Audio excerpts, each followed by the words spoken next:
a career real estate agent because I didn't think to compress time. I bought the properties, I held on to them, and they appreciated over time, and that's great. But I started thinking, hey, it doesn't always have to be that way. I've got dreams, I've got dreams, I've got dreams to find a way out. I've got dreams, I've got dreams, I've got dreams to find a way out. Welcome to episode 21 of the Real Estate Junkie podcast. Today, we're thrilled to have Ginger Faith, CEO of Golden Canyon Properties, with over 30 years in real estate, 52 house flips, some even featured on HGTV, and a status as an Airbnb superhost. Ginger is also the founder of the Women's Wealth Network. In this episode, we're diving into how to compress time and retire in 2 to 5 years. Whether you're new to investing or a seasoned pro, you won't want to miss this episode. So let's jump right in. Ginger, welcome to my show. I'm so happy that you were able to do this today. Yes, thank you, Keith. Good to be here with you. So just to kick things off so the audience kind of gets to know a little bit about yourself, maybe you can start with how you originally got into real estate in the first place. Everyone has that backstory. Maybe it was a book you read, but what was that jump start for you? Yeah, so I'm an avid book reader. I've been a book reader since I was 8 years old. And I joke to say I've been doing this 30 years. I started when I was 8 years old in real estate. The first book I read was by Robert Allen in the 90s and Unlimited Power by Tony Robbins. Quite honestly, between those two books, there was kind of a 1-2 punch. So Tony Robbins helped me think that I could do anything. Yeah. And I started a business where I was very successful very quickly. And then I didn't know what to do with the money. So I kept reading about ideas because I just couldn't buy another pair of shoes and feel good about it because the money just kept coming in with the business. So I decided to do something more intelligent and started reading Robert Allen's book, which was Nothing Down. Very, very famous book back in the day. And he said, you can buy real estate, put nothing down. And I remember one of his main concepts was if you buy one house a year, rent it out, start paying off the mortgages, in 10 years, that's your retirement plan. And I thought that was really a great idea. So I decided to buy a 6-family house right away so I could jumpstart it. And I would compress six years into 1 year. And so that's how I started it back in 1994. I bought an ugly old Victorian that was it was just a mess, but it was cool. Had a widow's peak. It had mahogany libraries in it, but it was split up into 6 units. And all I did to begin with was just paint it pink, purple, and cream, like a Victorian painted lady, when nobody in the neighborhood was that color. It was kind of crazy, but I was young and silly. I just thought, I like these colors. Somebody else will like these colors. And what happened was people started lining up with rental applications saying, I want to rent. It was kind of crazy. And people were actually volunteering to fix up their own apartments. So, here's a bucket of paint, here's some spackle, here's a paintbrush, go for it. And people That's great. It was crazy. It's like, you think about what it is today and just contractors and liability. And back then it was kind of like the wild, wild west, like, here, go for it. And then just give me money. And within, under a year, it was cash flowing positively. I was living for free in the main penthouse. And I thought, wow, this is great. How do I sign up for more of this? And so I guess I became a real estate junkie back then. Nice. So where was that? That was outside Boston. Outside of Boston. Yeah, I was living in the Boston area. So you like basically were house hacking. That's like a big buzzword these days, right? Before people were really even talking about it. Yeah, there are a lot of things I did, which I think back now and I just say, gosh, I was so ahead of my time, but I didn't know it. Yeah. I could have had my own HGTV show back then. I was flipping houses in the 90s. I had the tool time belt and the whole thing, but house hacking and all that, those things that became buzzword um, once people became more connected Yes. through the internet. Things that I did naturally became kind of sexy, which I didn't think that they were sexy. I thought it was just called work, right? Yeah. So that first property that kind of kick-started your journey, you mentioned that you read a book that, hey, if you buy a house every year, and you thought, you know what, let me try to jumpstart this and buy a 6 unit from, square one.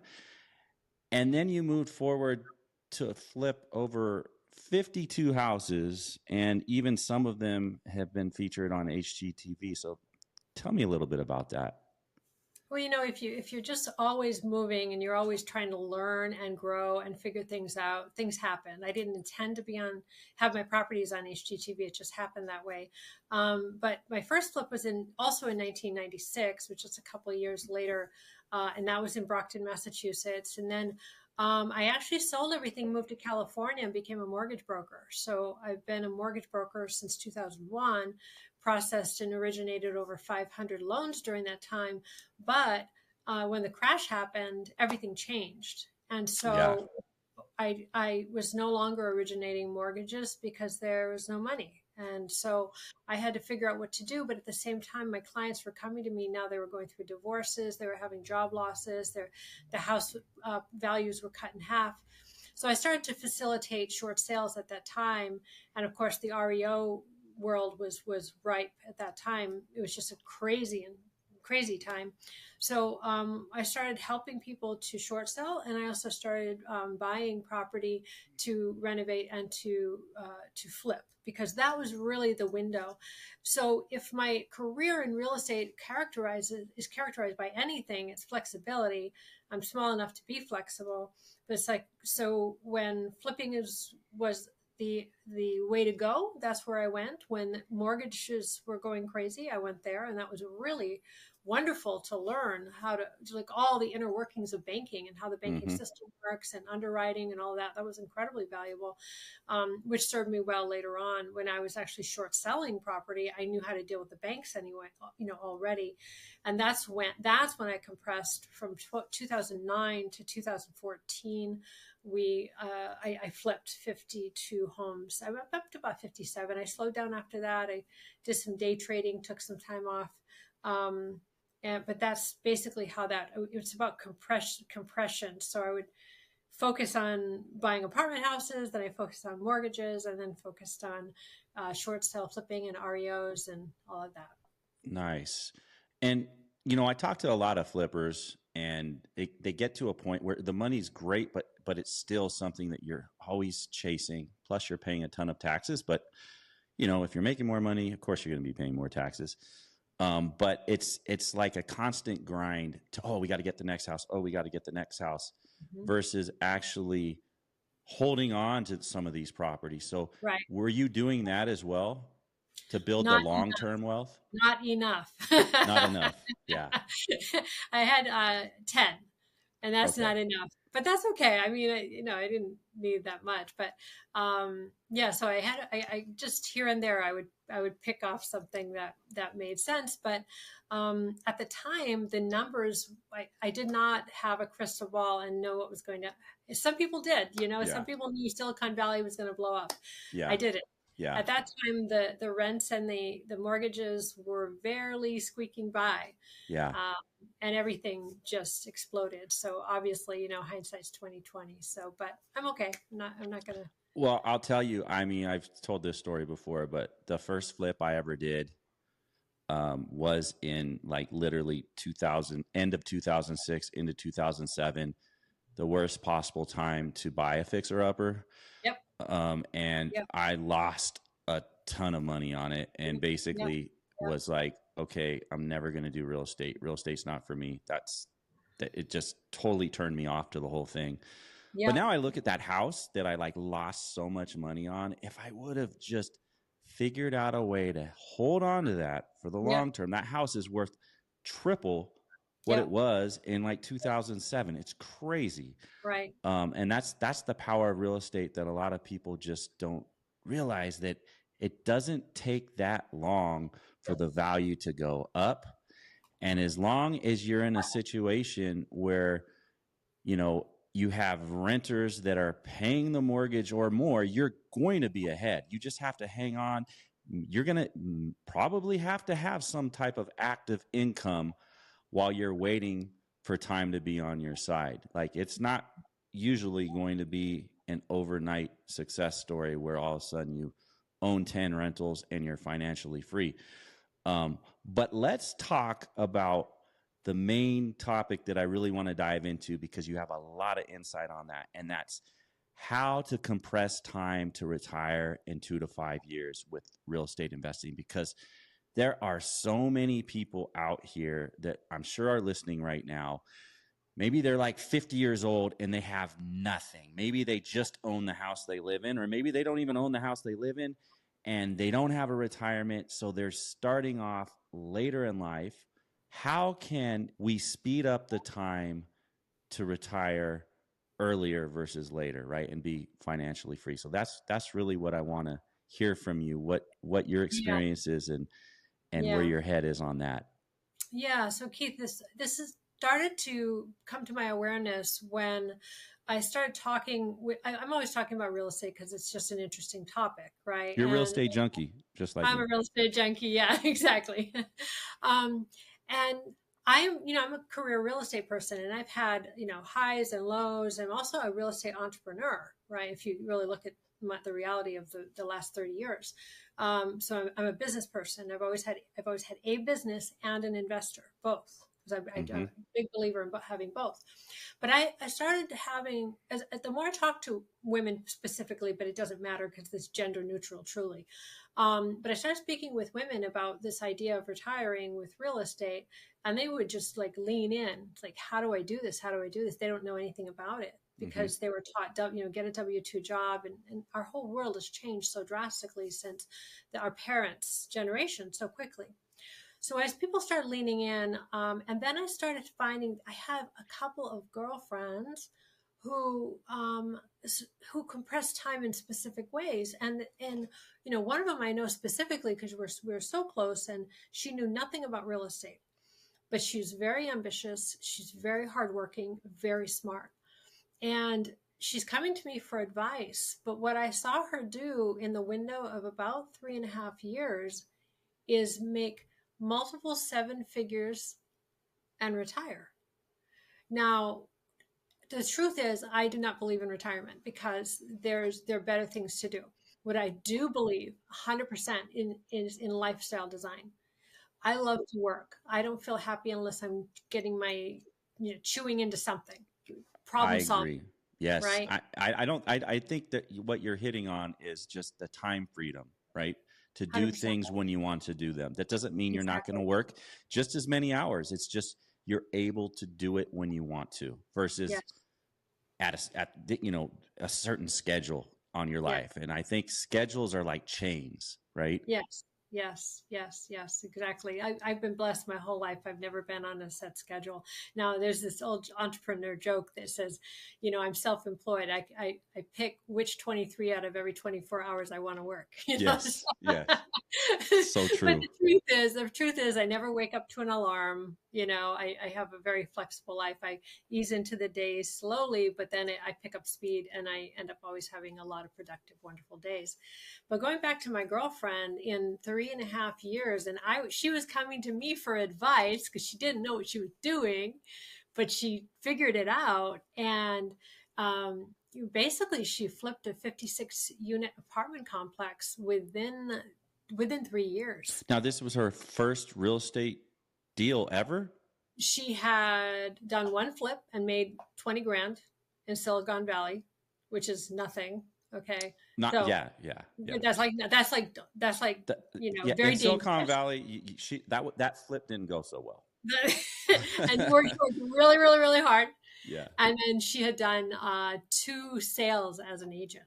That's it. 2 sales. Very, very good sales, big sales. But she didn't want to be an agent because it was too much work. She just wanted to, really, really focus, and then blow it up. And then I have another girlfriend who owns 8 shopping centers. She's a really great friend of mine, and she did this in 5 years, and she is like making bank, making bank. So when, so I'm hanging out with these people who I'm a career real estate agent because I didn't think to compress time. I bought the properties, I held on to them, and they appreciated over time, and that's great.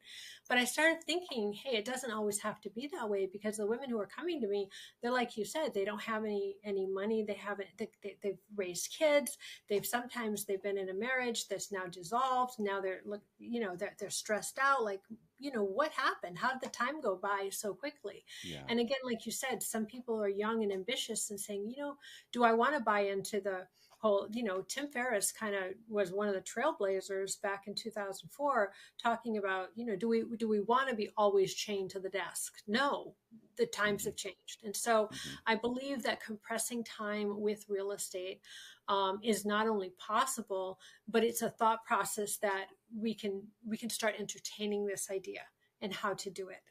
And so the way I've extrapolated by many hours thinking about this and talking with my friends, back in the day when Donald Trump used to be cool, he would always say, like, now everybody's split either way, right? Yeah, So, and that's not my issue, but he used to say, if you got to think big. Yeah. And I was, what does that mean? If you got to think big, what does that mean? And now I'm understanding that because I'm seeing my friends, buying a 150,000 square foot shopping mall. She was in IT. She didn't know how to do this. Yeah. And she did, because she got the right education at the right time and was ambitious. Now she's got a partner. They both have partners, by the way, so they're not all by themselves. So I do recommend getting a good partner who has opposite skills from you. Yeah, I think that's very important. Even to be just a devil's advocate, sometimes you need that. Right. So I belong to a wonderful group. I recommend it to everybody. 𝐤𝐢𝐭𝐡's Commercial Academy, where I hang around with people who take down $1 billion worth of commercial real estate per quarter. And the stuff they're doing is amazing. But I also see that some of these people started with nothing. And because they're thinking bigger, they're expanding their vision of what's possible, they're growing out of their comfort zones. And so I started talking about it and realizing that people really find it interesting to start thinking about it. So the couple ways where I think that people need to think about compressing time is 1, speed, and 2 is volume. And largeness. So, for example, I made a lot of money during the time between 2009 and 2014 because I revved up my speed and volume because there was so much going on right then. And then my friends are buying larger product, larger commercial space. Now, if you go in and just buy a commercial building without knowing what you're doing, you're going to have your head handed to you, right? Because there's so many sharks out there. So I'm not recommending it for everybody to just go ahead and do that. But I am recommending that everybody, if they're serious about retiring and compressing time, that you start educating yourself quickly.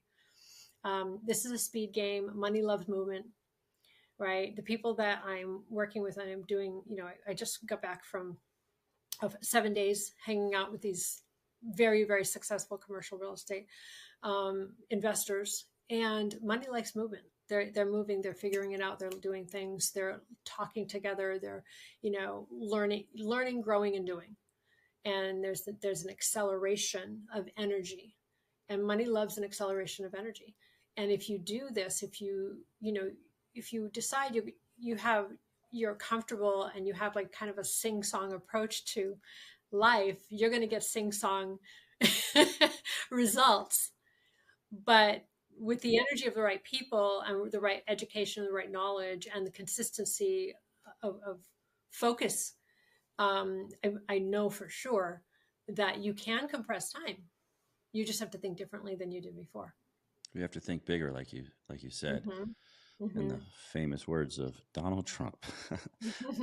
So when you're saying commercial real estate deals, just like thinking bigger, like instead of going after, one house every year, you just go after something huge, right?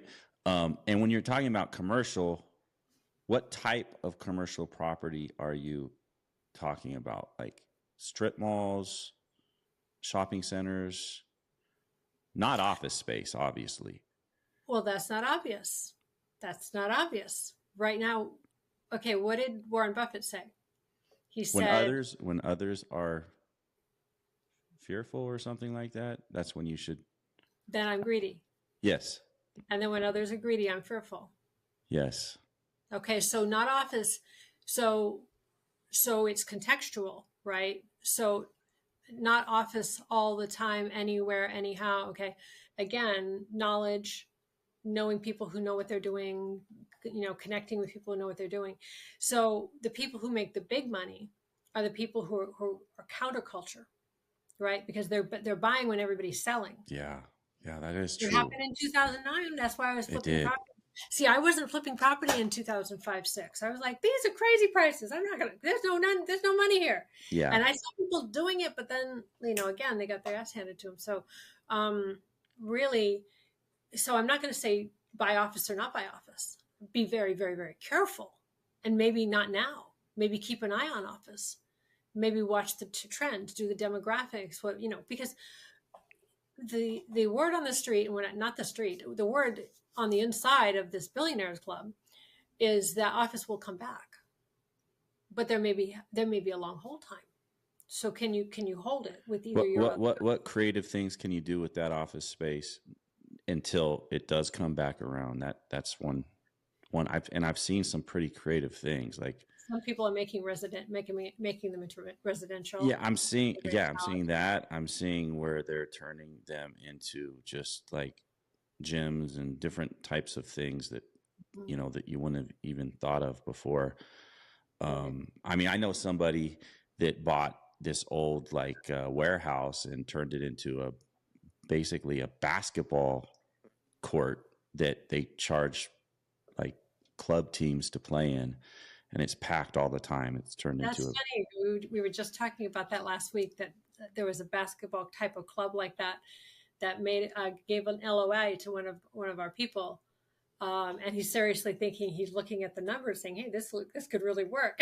Yeah. I mean, actually there's something like, I've been thinking about that myself, because we're pretty big into basketball here, and my son's plays basketball, and I look at what we go through every weekend when we're playing at these tournaments, and there's just not enough gyms. Sometimes practices get moved because we don't have the space for it and stuff like that. So, anyway, we got off a little bit on that, but what would you recommend someone that just is starting from scratch? What's the first thing you would tell them to do? I would first tell them to assess your skills and your talents. Look very, very realistically at who you are as a person. So, if you haven't done the Strong's aptitude test and Enneagram test or whatever, that Myers-Briggs, know who you are and what your talents are, because you don't want to waste a lot of time doing something. People sometimes they'll watch a show on TV, a house flipper show. They have no business flipping houses because they don't know what they're doing and they don't even like it. Yeah. Okay. But maybe they're great with people. Maybe they're great. They're wonderful with people and they have a natural genius for people. Well, then your strategy is going to be wildly different than someone whose love is for building and ripping things apart. That's a whole different thing. Maybe you're a systems person. You have a natural genius for organizing teams and systems. Totally different skills. So I would say, number one, really doing, I was starting a masterclass on that actually, about, knowing who you are. And then the second thing to do is to do a personal financial statement and look very candidly at your numbers. I was working with a client recently, and she wants to buy a house in the Silicon Valley, and that's very challenging. And she said to me, I'm just going to think positive. And I said, that's not going to get you anywhere. It's just not about and I'm a positive thinker. Okay. But in the Silicon Valley, if you want to buy a house, you need to be a strategic thinker, not a positive thinker. Yes. Right. So I created on my YouTube channel how to win the bidding war. And I interviewed some of the number one real estate agents in the country. How do you deal with this? This is crazy. I just helped a client get into a house. We worked on it for a year, and six bids. We got outbid on 6 times, but then we used some of those tactics, and we finally got into a house. But normally 20. Are you seeing, this is kind of going off. Sorry. Are you seeing like bidding wars right now in Silicon Hell yeah. Valley? Yeah. Yeah. So I put in a bid the other day.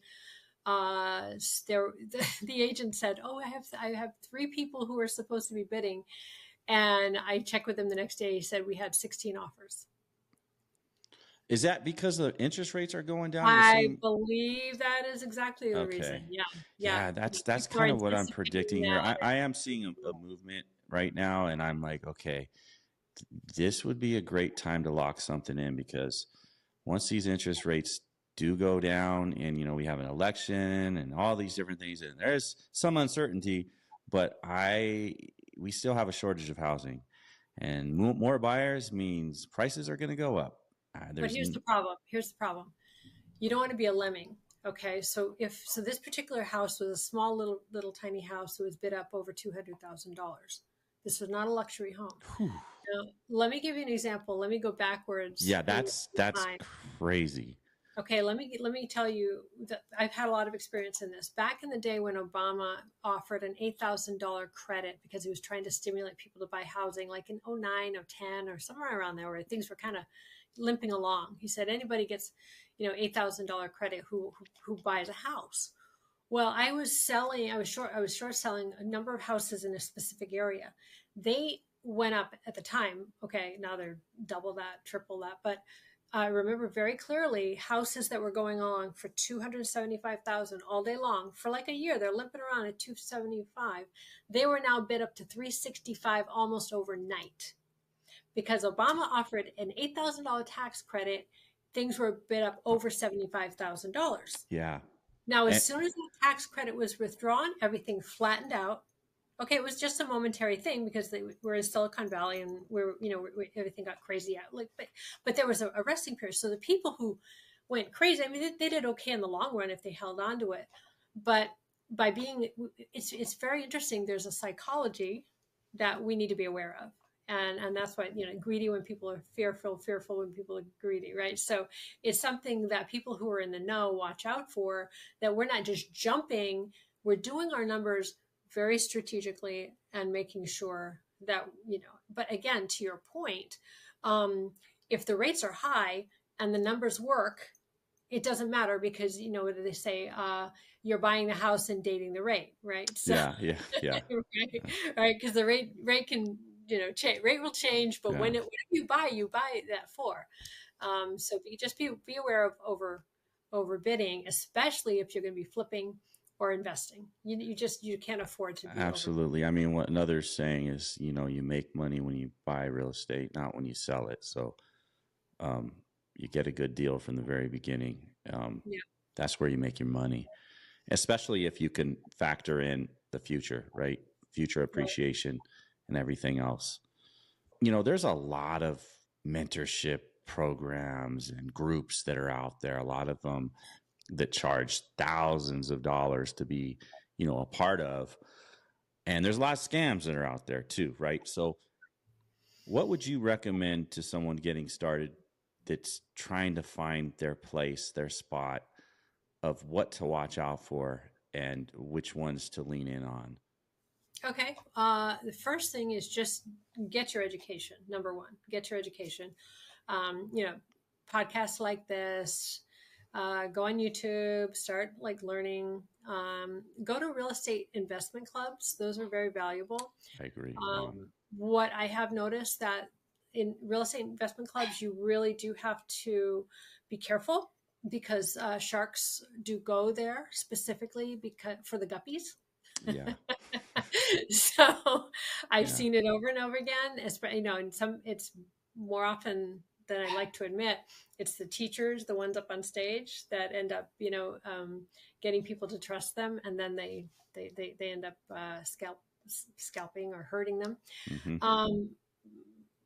Well, I think the number one thing is really know the reputation of anybody you get involved with. Know their reputation. Talk to other people. There's that marvelous book *Sapien*, which is a I actually just read that not too long ago. it was a fabulous book, right? Well, one of the Yes. interesting things it was talking about was when humans started evolving, the thing that protected the tribe was gossip. Because like, watch out for that person over there Yeah. because, right. So it actually protected the tribe. So I'm a big believer. I don't gossip about anybody, but if I know someone is a scammer and they're going to hurt my friends, you better believe that is not going to be a secret. That's And right. It's going to get out. I've helped several friends of mine avoid a disaster, and I will always tell people what's what and warn them because I've seen more scams than I'd like to admit in the 30 years, and the more people who are just not good eggs. So really knowing the reputation, I think that there's nothing wrong with talking to people. What are you doing? What are you working on? And then getting to know who are the good players, who are the players, and who's honest and who's straightforward. Name dropping, I think that Fortune Builders has got a good program, but I wouldn't say just, go blindly, because I've seen people who are part of the Fortune Builders program, just, not the main guys. They're cool. I have no issues with them. But some of them, they got involved and they didn't know what they were doing because they were early, they were doing their best. And then they made some mistakes that hurt investors' money. 𝐤𝐢𝐭𝐡 Commercial Academy, if you're interested in commercial, I don't think there's anything on the planet that's better than him. I've known him since 2010. Remarkable reputation, Yes. So if it's too easy, then it's probably is a scam, right? If it sounds too easy, it's probably a scam. Yeah, I think you're absolutely right. It's hard to refute that logic. Yeah. So what I've seen over the years, I'd like it to be different sometimes, but I haven't seen it yet. So, yeah. So Yep. you've also founded the Women's Wealth Network. So tell me a little bit about that. Well, it's something we're starting in the Silicon Valley area, but I started targeting women, and I'm developing product. Like, I'm still in the middle of a book that I'm writing around this and a master class. Our group gets together as a real estate investment meetup once a month together, and we exchange ideas. Really high quality people, and it's women and men. But I'm currently writing my book and master class for women specifically. And the whole idea is basically what we're talking about. Know yourself, compress time, find ways, and believe it's possible, because it is, and I've seen it. Great. And so how do people get connected into that? You can get to meetup.com. My name is Ginger Crystal Faith. I'm primarily on Facebook, but I'm also on LinkedIn and the other social medias. I have a YouTube channel. Just reach out to me directly, and not hard to find.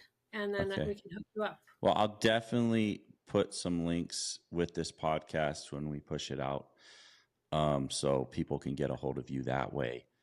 I guess like my final question to you is, if you could go back through your whole real estate journey and do it all over again, where would you start? Oh, wow. If I would do it again, I think I would have started with commercial earlier. You would have, I hear that over and over again. Yeah. I would have It's started. like people build up and then they eventually get into it. And for me, like, honestly, because I'm not in commercial, it's like so far out there. It just looks like, oh man, it is. Yeah. It is far out there until, like, I've been going to the Commercial Academy. Like I said, I've known Scott since 2010, but in 2010, I was knee deep into short sales and short sale flips. And I was like, there's no way I could make any, I had no bandwidth for commercial to even learn about it. So I decided, after my girlfriend and her, amazing triumph and, retire, she bought a farm and she's retiring and growing her organic vegetables and having a good time. Right. It's like, what are you doing? And I'm still slaving away here. So I started really giving it, I'm like, if she could do it. But did she need, because this is what people are going to ask. Well, she must have had a lot of money to get started, right? She found it.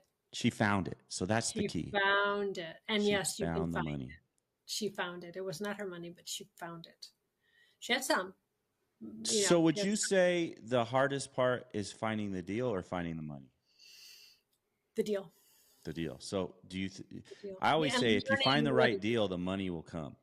Yeah. But the hard part is learning what a good deal looks like in an area full of sharks. Yes. Yes. And that group that you're in with Jay Scott, commercial real estate, what's it called again?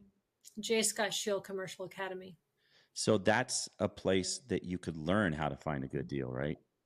Yeah, you have to do it yourself, but they'll teach you what the structure is, And then, obviously there's all sorts of categories. Like you said, there's office, there's industrial, Yes. there's all sorts of categories. So it's really, even that is, it takes time, because the first thing he says is find 2 assets and 5 markets. Well, that to me is what, when I first started, I'm like, oh, I don't know what asset to pick.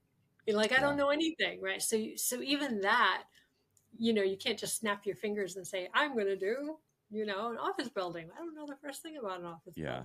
So even that takes time.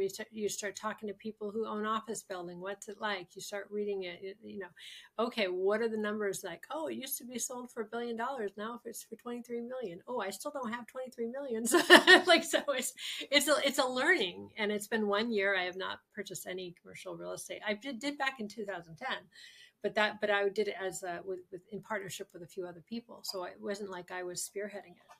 So it's been 1 year, and I'm learning. And with all my background in real estate, which is very, very pretty diverse. Yeah. Very substantial. I still find it's another world, another level, and it's been very humbling, and I'm okay with that, because it's easy when you're comfortable to kind of get a little fat and lazy. So it's pushing me. Yeah. And stay uncomfortable. That's the only way to succeed at anything. Right. If you get comfortable, you're going to get lazy. Yeah. And it's easy to do once you have success in real estate, to just say, oh, I'm just going to watch TV instead of, I know. Yeah. I've been there. Believe me. I got a little comfortable after I was able to refi my entire portfolio in like 2021, and literally double my monthly cash flow overnight. I was like, oh, I'm relaxing now. But now I'm like starting a property management company. I'm doing all these other things because I know that I got bored. You got bored. I did. And I'm ready for a new adventure. So this has been great. I really enjoyed our conversation. I definitely want to keep in touch with you. I'm actually going to check out that academy myself, because I am very interested. Well, do so for me, and I'll get you a discount, because I'm in a crowd now. All right, I will definitely do that for sure. Yeah, I think we have something coming up in October in San Diego.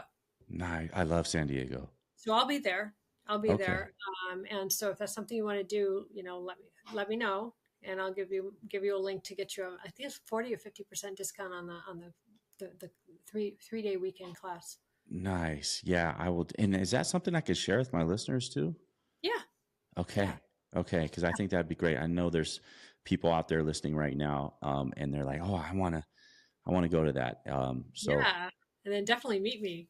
Yes, absolutely. That'd be absolutely. Awesome. Yeah, this is great. I really do appreciate the time that you spent with me today. So to everyone else that's out there today, thank you for joining us. God bless. And until next time, peace out.